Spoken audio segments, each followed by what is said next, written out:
On est à quelques minutes de l'annonce de Macron. Pour conclure, qu'est-ce qu'il ne faut pas qu'il dise Ce qu'il faut pas qu'ils disent, c'est qu'on laisse les écoles ouvertes, alors ça c'est sûr, et il faut pas qu'ils commencent à expliquer que c'est qu'une grippe. Non, c'est pas qu'une grippe.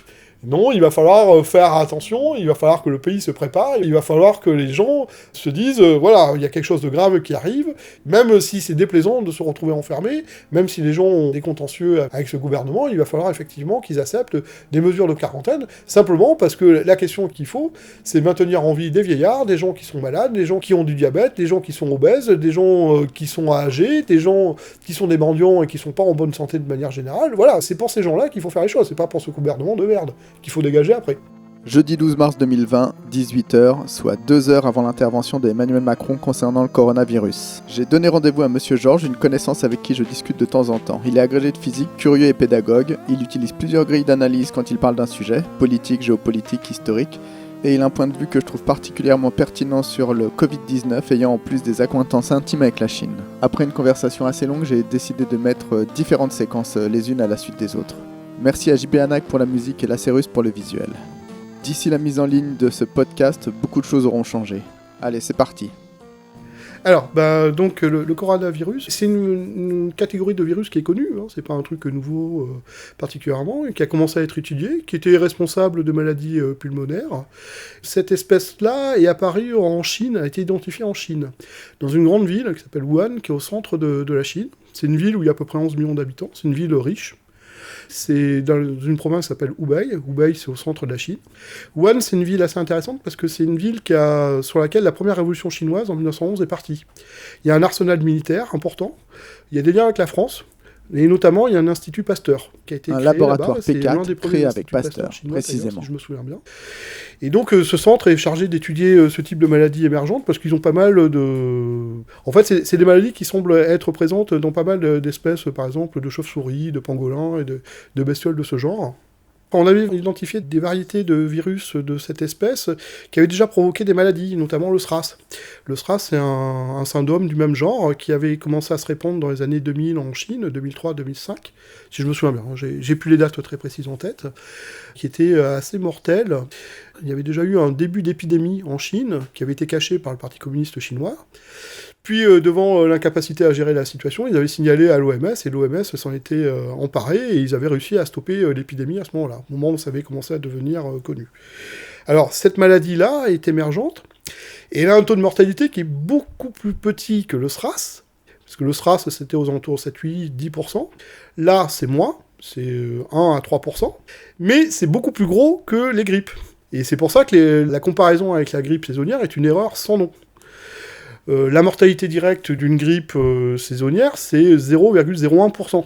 Indirecte, c'est 0,1%. Cette maladie, l'ordre de grandeur, ça semblerait être de l'ordre de 1%, même s'il y a des pics au-delà de 3%. Alors pourquoi cette maladie semble tuer autant ?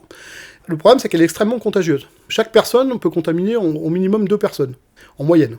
Bon, les chiffres que je vais énoncer sont des chiffres d'ordre de grandeur et de moyenne.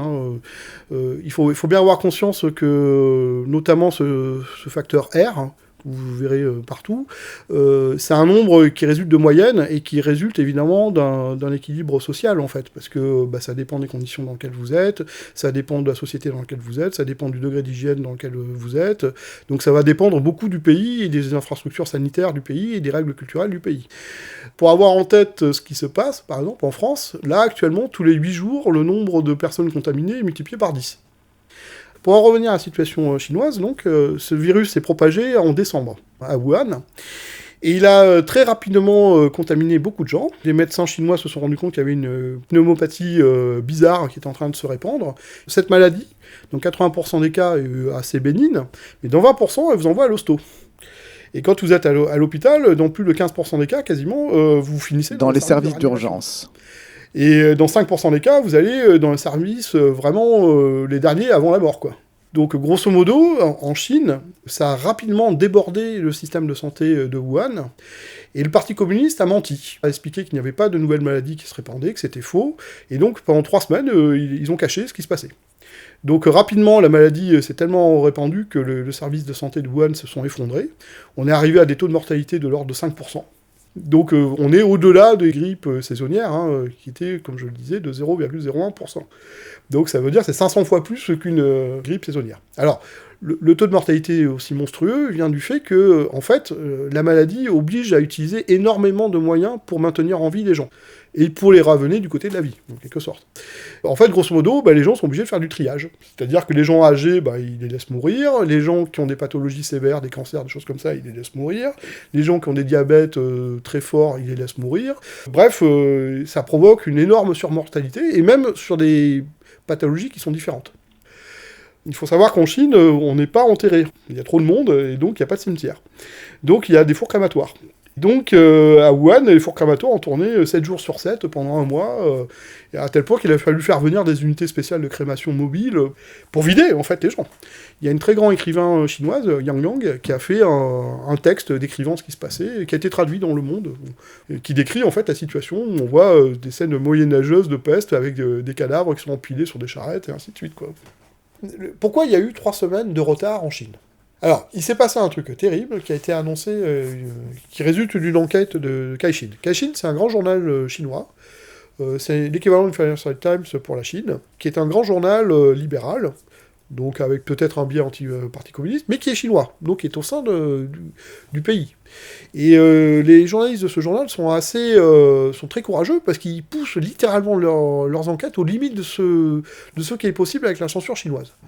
Donc ils font des enquêtes qui sont sérieuses et qui sont reconnues pour être sérieuses, et ils ont fait une grande enquête montrant que, pendant ces 3 semaines, il y a eu une compétition entre 2 entreprises. Une entreprise d'État chinoise et une entreprise privée. Il faut avoir conscience que les entreprises d'État appartiennent au Parti communiste, et les entreprises privées appartiennent à des gens qui appartiennent à des factions du Parti communiste. Donc leur statut est un peu bizarroïde, et donc il y a souvent des histoires de conflits entre des factions au sein du Parti communiste. Bref, il y a eu une compétition pour essayer de développer des tests et de séquencer le génome pour après développer un vaccin contre cette maladie. 2 entreprises étaient en compétition, une d'État, une privée. L'entreprise privée a réussi la première à séquencer le génome, à développer un test, a déposé dans les archives mondiales le génome de ce virus, a fait une première publication expliquant comment faire un test efficace, et l'entreprise d'État est venue le lendemain, littéralement. Donc ils ont été un peu coiffés au poteau. Et le Parti communiste a imposé à l'entreprise privée de détruire ces échantillons. Donc on n'a plus accès en fait aux premiers échantillons de cette maladie. Donc ça pose des problèmes notamment pour savoir si la maladie en question est la même. Ils ont fait retirer des archives mondiales le génome, et ils ont fait détruire les premiers tests. Donc pendant 3 semaines, les gens étaient dans le flou. Et les gens ne savaient pas si c'était vraiment un truc dangereux ou pas, et ils n'avaient plus accès à ce premier décryptage du génome, et donc ça a fait ralentir la recherche d'au moins facilement 1 à 2 semaines. Et après, le reste, c'est vraiment les conditions de secret imposées. Notamment, il y a eu 8 personnes qui ont averti, qui étaient des gens qui n'étaient pas des épidémiologistes ou bien des médecins, qui étaient des gens, il y avait un ophtalmo notamment, qui en est mort de cette maladie, une infirmière, dont le témoignage a bouleversé les Chinois, puisque elle s'était contentée d'expliquer à ses confrères infirmières sur une chambre de discussion de WeChat que il y avait une nouvelle maladie qui se propageait, qu'il fallait faire très attention, qu'il fallait. Elle avait vu en fait des photos de poumons, et elle avait signalé ça comme une forme de SRAS, puisqu'elle savait ce qu'était le SRAS, et donc elle avait signalé ça, elle a dit oui, voilà, il y a une nouvelle maladie, ça ressemble au SRAS, il faut faire très attention, c'est très contagieux. Et donc cette personne a été littéralement mise en prison, interdit de parler, ses postes ont été supprimés, les gens qui relayaient ont été menacés, enfin bref. Donc pendant 3 semaines, le Parti communiste a fait une pression terrible sur ses médecins, a fait enfermer notamment un ophtalmo qui avait aussi signalé ce truc-là sur un forum professionnel, une discussion professionnelle. Puis ce type est revenu, il a été libéré quand ils se sont rendus compte qu'effectivement la maladie était grave, et qu'il y avait une pression de l'opinion publique. L'opinion publique chinoise s'est réveillée, a fait vraiment a très fortement protesté. Le problème, c'est que le médecin en question a contracté cette maladie, a été mis en quarantaine forcée, c'était un moyen de le faire taire, et il en est mort. Voilà. Et donc la mort de ce médecin a bouleversé le peuple chinois, qui a fait une manifestation en ligne, donc en présentant de façon assez astucieuse des hommages à ce médecin, ce qui a obligé un peu le Parti communiste à revenir en arrière et à célébrer ce type-là en disant que oui, effectivement, il avait fait ce qu'il fallait. Alors qu'en fait, ils avaient été menacés, donc ça a fait perdre 3 semaines. Hier, le Guardian a signalé un travail de chercheurs qui disait que ces 3 semaines avaient... Enfin, si on avait eu 3 semaines de plus, on aurait eu 95% de contamination de moins dans le monde. Alors on aurait pu dire, bon, c'est une situation chinoise, le système de santé chinois n'est pas aussi performant que ce qui est répété actuellement dans les journaux. Bon, j'ai vécu un peu en Chine, je vois un peu ce qui s'est passé, ma femme a été malade là-bas, j'ai pu voir des hôpitaux de très grande qualité et des hôpitaux un peu moins bons.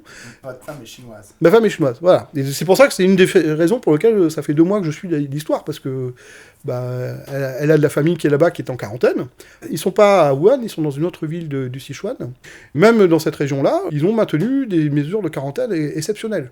Ils ont imposé que toutes les personnes qui habitent dans les villes soient obligées de rester dans leur quartier résidentiel. Ils ont un passeport pour sortir du quartier résidentiel, ils ont un passeport pour sortir de la tour dans laquelle ils vivent. Il y a une personne par semaine qui est autorisée à sortir pour aller chercher de la nourriture. Ils ont un système de passeport avec des couleurs, il y a 5 couleurs, et les couleurs sont calculées par un savant calcul qui est déterminé par la probabilité avoir été en contact avec des gens contaminés. Ils ont tout un système informatisé qui permet de trier les gens, et ils ont un contrôle social extrêmement renforcé, qui vient en fait notamment de vieillards et de gens comme ça, qui surveillent un peu les allées-venues des uns et des autres. Ce qui fait que, en fait, grosso modo, tout le monde est bloqué chez soi. La croissance chinoise s'est littéralement effondrée, elle est quasiment à zéro, les chiffres qui sont annoncés sont pas réalistes du tout, et ça laisse penser qu'en fait, la croissance doit être très proche de zéro, voire peut-être 1 ou 2, peut-être même récessif. On ne sait pas exactement quel est l'état de la Chine. Il y a un site qui est très bien, qui s'appelle le Passe-Muraille, qui est fait par des gens de Sciences Po et de Langzhou, qui fait des synthèses de la presse chinoise, donc c'est un accès à ce qui est raconté aux Chinois, et puis quand même à la presse économique, qui ne dit pas que n'importe quoi en Chine. Et donc, ce qui est décrit sur les derniers mois, c'est un pays en économie de guerre, avec des reconversions forcées d'entreprises pour fabriquer du matériel médical, des entreprises, par exemple, de voitures qui se reconvertissent pour fabriquer des appareils de respiration pour aider les gens, des entreprises qui font de la chimie, qui se retrouvent à faire du gel hydroalcoolique, ou des désinfectants, des entreprises qui font du textile, qui font maintenant des masques, et ainsi de suite. Donc c'est vraiment une situation de guerre totale. Alors pour voir un peu la télé chinoise, je vois que c'est une mobilisation de tout le monde, enfin avec les actions patriotiques. La ville de Wuhan actuellement est isolée du reste de la Chine par un cordon militaire sanitaire. Donc avec des soldats en armes qui trient les gens suivant la température. Enfin voilà, c'est un truc de fou quoi. Il faut avoir conscience que le chiffre de 1 à 3% de mortalité, actuellement l'Italie est à 6% de mortalité, mais parce qu'elle pratique le triage, c'est-à-dire qu'elle laisse mourir les vieillards dans les hôpitaux. Ça, c'est attesté, le Corriere della Sera a fait un article assez bouleversant d'un témoignage d'un médecin. Le Conseil des médecins italiens, il me semble, a fait un papier donnant des règles de triage. Donc c'est en suivant, ils ont fait travailler des spécialistes de l'éthique pour essayer de faire en sorte que ça se fasse de façon la plus morale possible, la plus éthique possible. La répartition donc de ces 3% résulte d'une moyenne. Parce que les enfants par exemple semblent pas être touchés. On a des explications plus ou moins claires de ça. Il semblerait qu'ils soient plus immunisés contre ça. Bon, je sais pas si c'est vrai, je suis pas médecin. Mais par contre, on sait que, par exemple, les gens qui sont en hypertension, ils ont 10% de chances de mourir s'ils contractent une forme sévère de ce virus. Les gens qui ont un diabète de type 2 ont 6% de chances de mourir. Les gens qui sont en obésité ont de l'ordre de 10% de chances de mourir. Les gens qui ont des cancers ont de l'ordre de 5 ou 6% de chances de mourir. Enfin, bref, les comortalités provoquent des pics monstrueux de mortalité. Évidemment, l'âge aussi joue. Les gens très âgés ont énormément de chances de mourir. Les gens aux alentours de 40-50 ans ont des chances de mourir. Les gens qui sont fumeurs ont aussi des chances de mourir. En Chine, on s'est rendu compte que les paysans étaient la 2e catégorie professionnelle à être le plus touchée. Il faut voir qu'il y a un biais de sélection là-dedans, parce que les paysans chinois ont beaucoup de mal à se faire soigner dans les hôpitaux chinois. Ils n'ont pas accès facilement aux villes. Donc le fait qu'ils soient surreprésentés dans les morts, c'est très mauvais signe. Grosso modo, ce qu'on voit de ce qui se passe en Italie amène à jeter un énorme doute sur les chiffres chinois, simplement parce que si on regarde les taux de croissance dans les différents pays occidentaux, ils suivent à peu près la même loi. Les Italiens ont vu leur système de santé s'effondrer très vite, alors qu'il est de bonne qualité, celui de Lombardie et aux normes européennes, il fait partie des meilleurs. La Lombardie, c'est une région riche de l'Italie. Et grosso modo, ils arrivent, sur une région qui fait 11 millions d'habitants, ils arrivent à presque 1000 morts actuellement. Ce qui est une situation complètement folle, alors que la région de Hubei, où il y a 60 millions d'habitants, comme la France à peu près, ils ont 3000 morts. Ce qui paraît complètement invraisemblable, alors que pendant 3 semaines, ils ont laissé se développer la maladie. Donc il y a de fortes chances que les gens dans les campagnes soient morts en grande masse et qu'il y ait peut-être 5 à 10 fois plus de morts. Alors le site en ligne Le Média a interrogé un universitaire français, Bouillon, qui a lui aussi donné une estimation de 5 à 10 fois plus de morts. Donc l'interview a été faite il y a une semaine à peu près, il est très intéressant à voir. Donc on est face à une maladie qui se propage très vite, qui utilise beaucoup de moyens. Les gens qui sont au service des urgences et qui se retrouvent en réanimation, en soins intensifs, se retrouvent à utiliser énormément de moyens qui normalement devraient être utilisés pour d'autres maladies. Il faut bien avoir conscience que là, je parle directement des morts liés à ça, mais après il va y avoir les morts indirectes. C'est ce qui fait que le chiffre qu'on voit circuler dans la presse qui dit qu'il y a 8000 morts par an de la grippe, il faut bien comprendre que c'est une mauvaise caractérisation. La définition de ces 8000 morts, c'est des morts indirectes. C'est ce qui fait que la grippe fait 0,1% de morts. C'est les morts indirectes, c'est vous prenez une période, janvier-avril, bon, il y a un certain nombre de gens qui ont la grippe, vous prenez une période de temps qui est comparable, il y a un certain nombre de temps qui n'ont pas la grippe, parce que c'est pas la période où vous avez la grippe saisonnière. Faites la différence des deux, vous voyez qu'il y a un excédent de mort. Vous multipliez par un coefficient de redressement qui tient compte du fait qu'il y a eu la grippe, et vous avez ce qu'on appelle les morts excédentaires liées à la grippe. Ok ? Ça, c'est 8000 morts. C'est des gens qui sont allés aux urgences.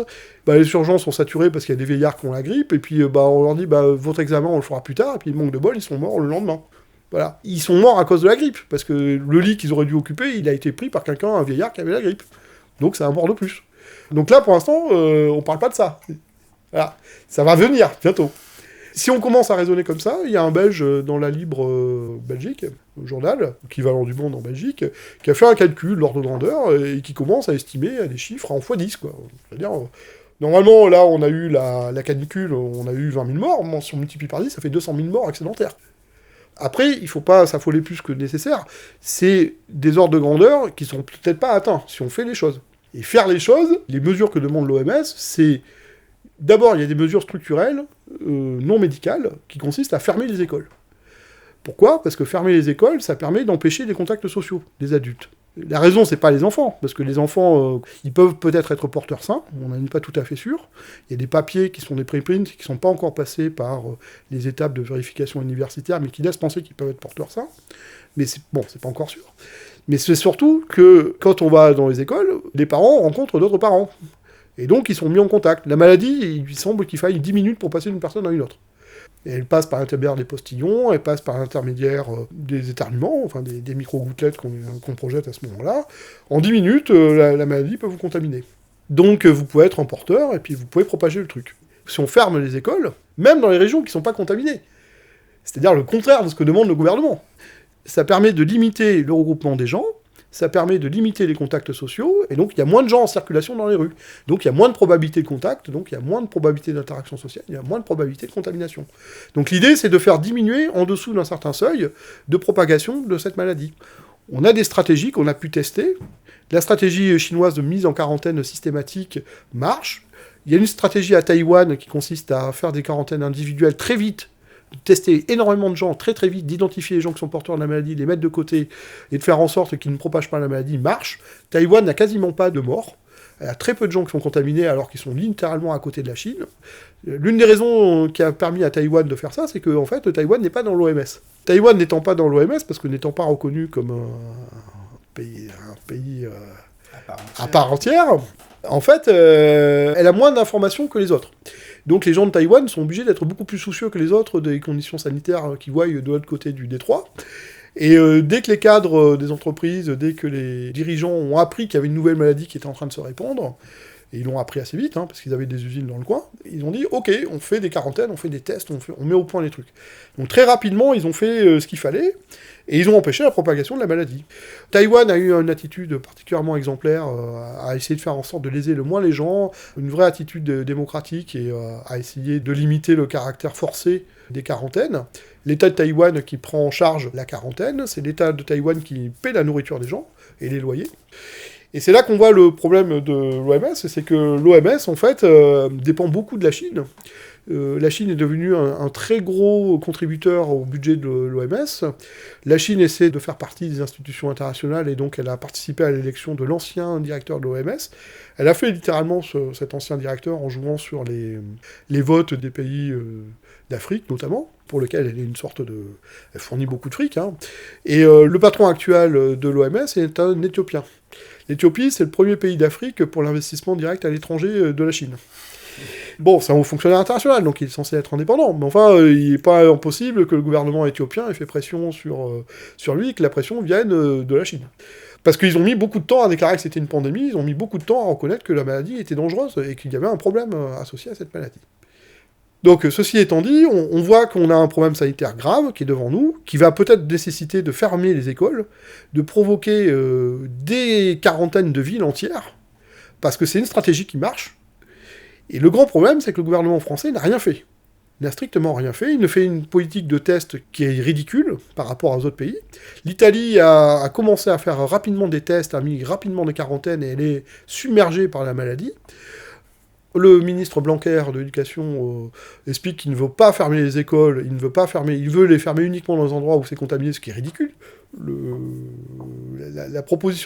La stratégie de fermer les écoles est présentée dans des journaux scientifiques comme le Lancet, il est présenté dans Science Magazine, qui est un grand journal à référie, c'est-à-dire à comité de rédaction, de relecture, qui n'est pas un magazine, quoi. Vous voyez, c'est un truc de recherche. Il y a un article qui est paru il y a 2 jours dans Science, qui explique que c'est la meilleure stratégie qu'on a actuellement, non médicale, pour couper la propagation des maladies et des pandémies. C'est de fermer les écoles de façon préventive. Et alors, le problème maintenant qui est en train d'arriver, c'est que puisque la Chine est à l'arrêt et que la Chine est l'usine du monde, il y a maintenant des ruptures de chaînes de production, de chaînes de valeur à l'échelle du monde. Et donc là, il se passe un truc terrible, c'est que à la crise sanitaire se superpose une crise financière et économique. En fait, le commerce mondial s'est effondré actuellement. Le plus grand port des États-Unis, celui de Los Angeles, est à l'arrêt, tout simplement, parce qu'il n'y a plus de commerce de containers en direction de la Chine. Voilà. Alors ça reprend lentement, mais c'est pas très clair la façon dont ça va reprendre. Et puis de toute façon, la Chine ne pourra pas rester un îlot tranquille dans un océan de pays en pandémie. Donc ils ont peut-être temporairement réussi à vaincre la maladie, mais il y a de fortes chances que de toute façon, eux, ils puissent pas vendre leurs saloperies, puisque tous les autres pays seront bloqués. Cela étant dit, ils se retrouvent donc avec une autre configuration, c'est que le commerce international s'étant arrêté, il y a des mécanismes financiers de couverture, notamment des risques de change, qui sont des dérivés de crédit, et il y a des dérivés de crédit sur ces dérivés de crédit.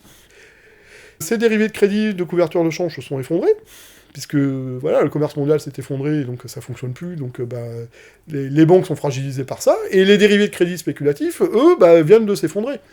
Donc, les banques qui ont des branches spéculatives, ou les hedge funds qui travaillaient là-dessus, bon, il n'y en a plus beaucoup des hedge funds, mais enfin, il y en avait quand même encore, ou les fonds d'investissement, commencent à se dire, mais plus rien ne fonctionne. Donc, les banques ont commencé à cesser de se prêter, ils ont commencé à se dire, mais ça va coûter horriblement cher de financer des mesures de quarantaine, parce que là, c'est 15 jours, peut-être plus. Il y a un papier dans The Lancet là, qui affirme que... C'était en préprint, mais là, maintenant, ça vient d'être validé, que les gens sont encore contaminants 30 jours après. Il est possible que les mesures de quarantaine doivent être encore allongées. Enfin bref, ça amène à des situations dans lesquelles l'économie mondiale n'est pas prête. Et donc, on se retrouve avec un krach financier gigantesque qui vient d'avoir lieu aujourd'hui. Et qui provoque, évidemment, une déstabilisation du système, d'abord financier, et puis peut-être bancaire. Tous les mécanismes qui garantissent le commerce sont aussi indexés là-dessus. Donc ça veut dire qu'il y a de fortes chances que toutes les chaînes logistiques qui font que la production qui est éparpillée maintenant sur les continents, sur tous les continents, tous ces mécanismes qui font que les choses fonctionnent bon gré mal gré, sont en train de se bloquer.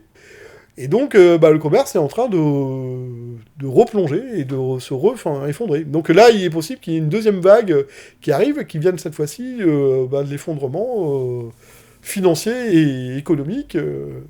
Donc, voilà. Donc, en pratique, il faut envisager une période difficile dans les jours qui viennent, dans les 15 à 20 jours qui viennent. Et donc, il faut commencer gentiment à mettre un peu des petites réserves de côté, au cas où il y ait des pénuries qui aient lieu dans les magasins, au cas où vous puissiez plus sortir de votre ville, tout simplement. Parce que la chose est parfaitement possible de se retrouver en quarantaine, comme l'a été des gens de Lombardie et maintenant d'Italie. Et on se retrouve en Italie avec des gens qui ne peuvent plus sortir de chez eux. C'est-à-dire que la police sort et diffuse des appels à rester chez soi. Avec les seuls magasins ouverts, les magasins, les supermarchés, quoi. Avec des limites de nombre de gens qui peuvent rentrer dans les supermarchés. Grosso modo, si on regarde les progressions de la maladie, on voit que la France et l'Allemagne sont 8 jours derrière l'Italie. Alors après, c'est des progressions qui sont en partie fictives, parce que, encore une fois, les modes de détermination des patients sont très différentes. Les Italiens ont adopté le modèle coréen et chinois de tester en grande quantité. La France ne fait pas la même chose, elle se contente de tester les cas graves. Et donc on a un biais systématique dans ça. On est peut-être beaucoup plus avancé dans la pandémie qu'on le croit. Et en fait, les quelques informations qu'on voit qui remontent des syndicats, qui remontent des gens que je peux connaître dans le milieu hospitalier, me disent que, par exemple, Lille est au bord de la rupture, Mulhouse est au bord de la rupture, la Salpêtrière commence à avoir des problèmes. Il y a hier... le patron de la Salpêtrière a apostrophé le ministre Véran en lui disant qu'il faut envisager une situation à l'italienne en France. Et le ministre Véran a dit « Oh, vous êtes bien alarmiste ». Bon, c'est pas une attitude très sérieuse, quoi. Donc, effectivement, il y a des chances qu'on se retrouve dans une situation à l'italienne. Alors, effectivement, il y a sans doute des différences. Hein. Peut-être que ça sera moins tendu que l'Italie, parce qu'on a un peu plus d'appareils, parce qu'on a du personnel qui est peut-être un poil mieux formé. Mais bon, vu les conditions dans lesquelles les gens se débattent actuellement dans les urgences et ainsi de suite, c'est pas impossible qu'on soit en rupture assez vite et que, en fait, les quelques avantages qu'on avait au début, ça ne repousse que de quelques jours la catastrophe. Alors, la presse française a été déplorable, mais vraiment déplorable, puisque, grosso modo, ça fait 2 semaines qu'ils commencent à se rendre compte qu'il y a un problème, et ça fait quelques jours qu'ils commencent à expliquer que c'est une maladie très grave. Actuellement, à la télévision, on voit des médecins qui expliquent que c'est qu'une grippe, qui sont pas des virologues, qui sont pas des épidémiologistes, qui sont des médecins de plateau télé, quoi. Bon, c'est pas sérieux ce qu'ils disent. Enfin, c'est clairement pas sérieux. La presse française, les décodeurs ont présenté des graphiques complètement ridicules, comparant cette maladie à la grippe et à d'autres maladies pour lesquelles on avait des vaccins. Ce qui fait que c'est pas du tout comparable, parce que des maladies pour lesquelles on a un vaccin, les gens sont vaccinés. Donc il y a une immunité de masse. Donc la maladie se propage pas de la même façon. Là, on n'a pas d'immunité. Il n'y a pas assez de gens qui ont été contaminés. On n'a pas d'immunité qu'on appelle de horde, qui vient du fait que simplement, au fur et à mesure, le génome des gens synthétise de façon complètement aléatoire et indépendante des anticorps associés à ce virus. Puis si je trouve que le virus est reconnu par les anticorps, ces anticorps se multiplient, et donc il va y avoir des gens qui vont être naturellement immunisés. Et donc quand il y aura un certain nombre de taux de contamination de la population, mais qu'un taux de contamination très important, hein, c'est 50 à 60% de la population, il y aura des gens qui seront naturellement immunisés, et donc la maladie va cesser de se propager, parce que, en quelque sorte, le réseau de percolation sera cassé à suffisamment d'endroits pour que, voilà, on n'ait plus le risque que la population entière soit contaminée. En fait, les journalistes comparaient des chiffres qu'ils ne comprenaient pas, ils présentaient les chiffres de contamination de la grippe en présentant ça, en mélangeant les morts indirects et les morts directs, en ne présentant pas correctement les nombres de contaminations, en n'expliquant pas que les chiffres qui comparaient de mortalité étaient avec des maladies qui ne se propageaient pas. Par exemple, Ebola tue énormément de gens, mais ça ne se propage pas, parce que ça tue tout le monde très vite. Donc ça contamine très très peu de gens. Et donc, effectivement, dès que quelqu'un a Ebola, il meurt. Donc, il y a 2 personnes, 3 personnes, un village qui meurt, c'est tout. Tandis que là, évidemment, le taux de mortalité, c'est de 1%. Donc, évidemment, c'est beaucoup moins que l'Ebola. Mais comme ça peut contaminer beaucoup plus de gens et que les gens sont porteurs pendant 15 jours à 1 mois, ils peuvent contaminer infiniment plus de gens. Et donc, on peut se retrouver avec des millions de morts. les journalistes français ont été incapables d'interpréter correctement ces chiffres, de faire des raisonnements qui sont des raisonnements élémentaires, que n'importe qui a fait un tout petit peu de mathématiques peut comprendre. Et donc, ils n'ont pas contribué à préparer les gens, à les préparer à une situation de crise grave. Là, on va peut-être avoir ce soir des mesures exceptionnelles qui vont être prises par le gouvernement. Il ne faut pas que les gens paniquent. Il faut que les gens les suivent, il faut que les gens fassent preuve d'un minimum de civisme. Mais évidemment, nous sommes dans un contexte qui fait que le gouvernement n'a jamais été honnête avec les Français, depuis le début. Le gouvernement a utilisé des politiques de répression terribles à l'égard des Gilets jaunes, à l'égard des mouvements syndicaux. Le gouvernement n'est pas cru, parce qu'il ment régulièrement, et sur des choses qui sont évidentes. Donc il est évident que les annonces qui vont être faites, même si elles sont bien, même si elles sont importantes et remarquables, ne seront pas suivies. Et le fait que la presse n'ait pas contribué à éclaircir l'esprit des gens et à dire « bon, ok, là, il faut suivre ce que dit le gouvernement », va pas aider du tout à les faire appliquer. Donc voilà, la presse a eu un rôle dramatique dans cette situation, et vraiment, il y aura des comptes à régler, parce qu'il faut vraiment qu'un certain nombre de gens fassent amende honorable et changent de métier, parce qu'ils ne sont pas au niveau. Voilà.